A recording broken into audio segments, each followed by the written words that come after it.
नमस्कार जय जगन्नाथ मु सोनी आपको स्वागत करुच्ची Soni kitchen and blog channel को आशा करुच्ची जगन्नाथ कृपारू आपण मैंने समस्ते भल थे जो था भल था सुरक्षित था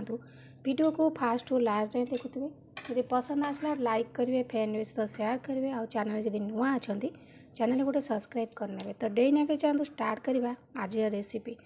रेसिपी अच्छी फूलकोबी नाड़ को लेकिन फूलकोबीर जो पत्र शागटा बाहर पूरा फ्रेश थी भल सज शाग थी देखिए आप बनइबे खायापी भल लगे कषि थी ता सहित आपन तार नाड़टा को काटि ने फूलकोबी माने जो फूलकोबीटा भांगला पर जो नाड़टा बाहर ताकू काटिक ने खावाई बहुत सुंदर टेस्ट लगे तो ये शाग आउ फूलकोबी नाड़ सब काटी नहीं भल भाव में धोईकी काढ़ी नहीं आज आपको जो फूलकोबी शाग मुझे बनईकी देखी आपको आप भात सहित खाईपारे बहुत सुंदर टेस्ट लगे एत सुंदर टेस्ट थरे खाइला माने मन हम बारंबार शाग को न फेंगिकी खावाई तापर देखो ये मुझे दुईटी टमाटो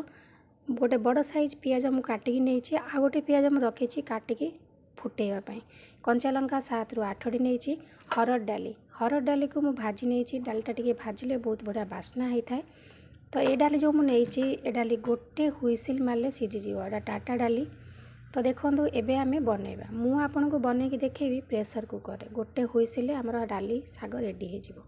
आउ खाइबा पई बहुत सुंदर टेस्ट लगे आपको आप गरम गरम भात सहित खाईपारे रुटी सहित खाईपारे तो चलो डेरी न करी आमे आरंभ करिबा ये देखो मु गैस रे प्रेशर कुकर बसई देइछि डाली को आप अलग हुइसिल गोटे मारिकी आपन ताको कढ़ई में बनई पारे प्रेसर न बनइले डाली गोटे हुइसिल मारी काढ़े शाग को फुटा फुटी कर बसेबे ता ऊपर आप डाली पकेबे तो मुझे डायरेक्ट बनईदेवी प्रेसर कुकर रे तो देखो ये मुझे गैस लगे प्रेसर बसईदेली तो प्रेसर ताती सारापर आम पकई नवा तेल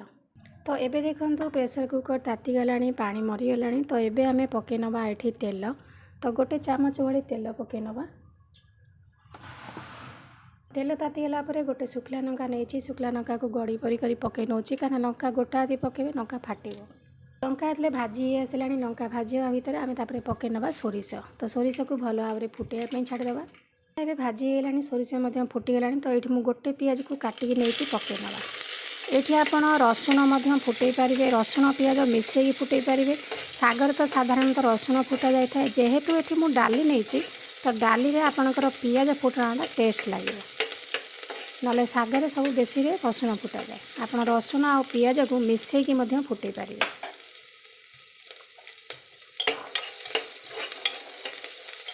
तो ये आम भल भाव लाल करके पियाज को भाजी नवा लंका पियाज सब भाजीगला शाग पकई नवा तो देखो ये शुखला लंका पियाज रसुण माने सोरिष सब भल भाव में फुटीगला भाजीगला तो ये आम प्रथम पकई नवा शाग को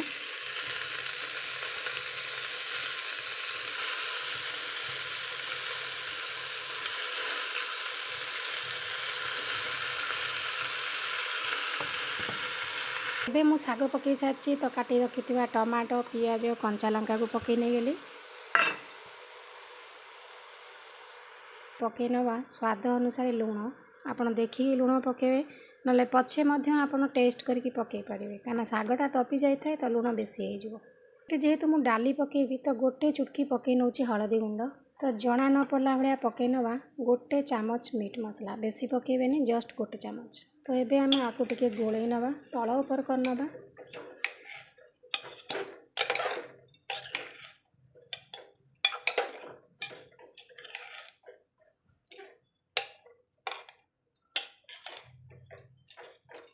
मान टे बेसी अच्छी कहीं डाली टे पकेले खावाई टेस्ट लगे प्राय 250 ग्राम भाई डाली अच्छी शाग भाजिले तो पानी दरकार ना जेहेतु आम डाली नहीं तो डाली तो पानी दरकार तो डाली को भल भाव में धोई नहीं धोई सारापर गोटे कप रु 1.5 कप भाई पानी दे देइछि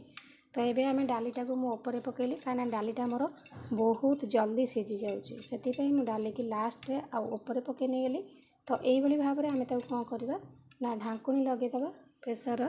गोटे हुइसिल मारनवा गोटे हुइसिल आपणकर शाग रेडी हो ये देखो प्रेसर ढाकुणी दे देइछि तो आम छाड़देवा गोटे हुइसिल देवा हुइसिल देला बंद करदेवा तो गोटे हुइसिल मारला परे मु गैस बंद कर देइछि तो केते सुंदर भाव में हो जाइछि हमर कोबी शाग आउ डाली खाइबा पई बहुत सुंदर टेस्ट लगे तो एमिति आपण कोबी शाग डाली देकी बनातु देखिए गोटे थर खाइला परे मन हम आपणकर बार बार एमिति बनईकी खाइबा पे। आर स्वाद आपण भूली पारिबेनी। तो गरम गरम आपण आपको गरम भात सहित रुटी सहित खाआंतु आ मजा नियंतु। तो आशा करछि आज वीडियो आपन को पसंद आसथिबो। यदि पसंद आसता लाइक करिवे, फैमिली सहित शेयर करिवे आ चैनल जदि नुआ अछंती चैनल गुडे सब्सक्राइब करनेबे। तो आज विदाय नौछि, पुणी देखा हे आपन सहित नेक्स्ट वीडियो रे। से पर्यंत रोची नमस्कार, जय जगन्नाथ।